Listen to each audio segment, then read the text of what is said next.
ক্রিকেটের মাঠে এমন কিছু রেকর্ড আছে যা শুধু ভাঙা কঠিন নয়, বরং কল্পনা করাও কঠিন। আজকে আমরা দেখব ক্রিকেটের ইতিহাসের সেরা 5টি অবিশ্বাস্য রেকর্ড, যা হয়তো চিরকাল অক্ষত থাকবে। সচিন টেন্ডুলকারের 100টি আন্তর্জাতিক সেঞ্চুরি।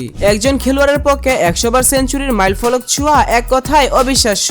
2 দশকের বেশি সময় ধরে এরকম ধারাবাহিক পারফরম্যান্স তাকে ক্রিকেটের গোট বানিয়েছে। রোহিত শর্মার 264 রান। ওয়ানডে ক্রিকেটে একজন ব্যাটসম্যানের একাই 264 রান করাটা রীতিমতো দৈত্যাকার কীর্তি। শ্রীলঙ্কার বিপক্ষে হিটম্যানের সেই ইনিংসটি ছিল ধ্বংসযজ্ঞের এক মহাকাব্য। ভাবা যায় একাই একটি দলের অর্ধেক রান। জিম লেকারের এক টেস্টে 19 উইকেট। এক টেস্ট ম্যাচে প্রতিপক্ষের 20টি উইকেটের মধ্যে 19টি একা তুলে নেওয়া, এটা কোনো সাধারণ বিষয় না। 1956 সালে ইংলিশ বোলার জিম লেকারের এই রেকর্ডটি এতটাই অবিশ্বাস্য ছিল, এটি আর কখনো ভাঙার সম্ভাবনা নেই বললেই চলে।